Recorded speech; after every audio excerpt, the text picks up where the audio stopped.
Ayan, magandang hapon guys. Ito isa, kakauwi lang namin galing sa work.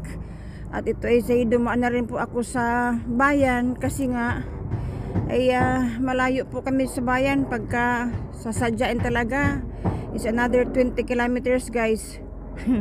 Alam mo mga taga-bundok. Taga-bundok talaga, oo. Namili na rin po ako guys ng aming konsumo for the whole week or month kasi ayan, nakabili po tayo guys ng pork, ng shoulder pork for para roasting ba, kasi nag-sale sila. At nakabili tayo ng patatas, ayan, patatas, sibuyas, at saka yung ating kamatis paste kasi magluluto na naman po tayo. Alam mo naman tayo pag nasa kusina, di ba?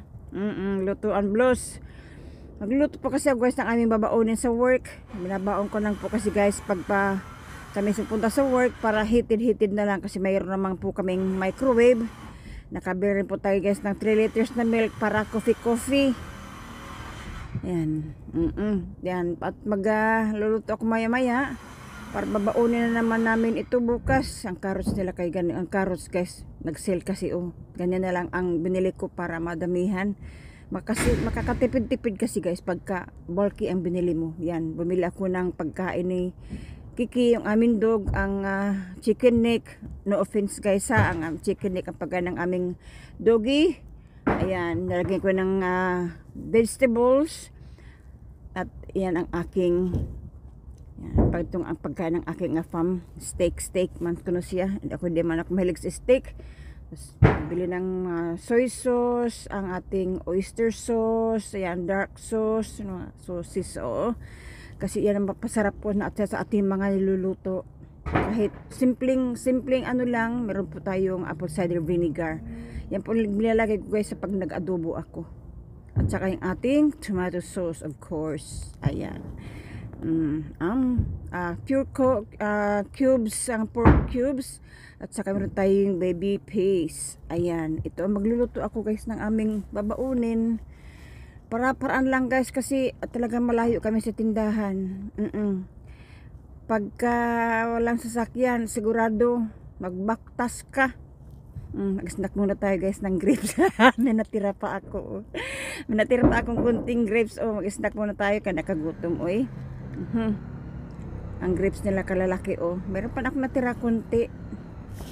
Ayan, snackin ko muna ito. Tsaka yung aming hindi man ako mahilig talaga sa strawberries. Masarap yung strawberries sa smoothies, diba? Luz AC. Ayan, maraming salamat guys sa mga panood sa aking mga videos. At ako magluluto ng pork humba siguro ang lulutuin ko nito. Ayan, meron tayong pork cubes. Kasi hindi naman ito gumamit ng bitsin guys kasi alam na makatanda yan agad. Charot lang. At ito na nga po guys ang ating mga pinamili. Oo, kasi ang layo talaga namin guys sa bayan. Oo. Tayong bell peppers, iba-ibang kulay. Green, yellow, and red. Diba? Yan ang aming bell peppers. Napaka-fresh nila. Ano kayang lulutuin ko nito? Guess. Alright. So, ito lang po ang ating mga ngayon, kaganapan. Think guys, kung ano kaya ang masarap na luto dito sa aking mga pinamili. Para sa akin, maghumba ako siguro, humba Bisaya. Ayan, humba Bisaya ang pinamili ko ngayong hapon. Kasi dumaan na ako ng tindahan guys kasi talaga namang yan, ang pork namin, dalawa. Grabe. Ito is isang buwan namin itong konsumo. Isang buwan na konsumo. Ayan.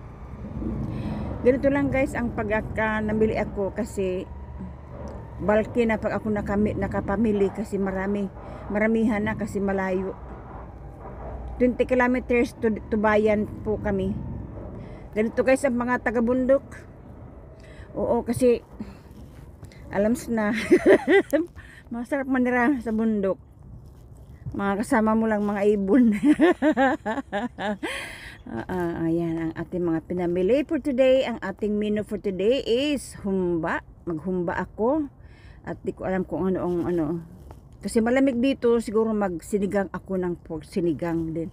Pero wala pa akong gulay na ano, binili kong ano, first na gulay kasi malayo talaga ang Asian shop dito na yung mayroong bang gulay na mga halimbawa ang kangkong, mga ganun pang sigang. Wala na kasi akong pansigang sa garden ko kasi naubos na sila dahil nga sa taglamig.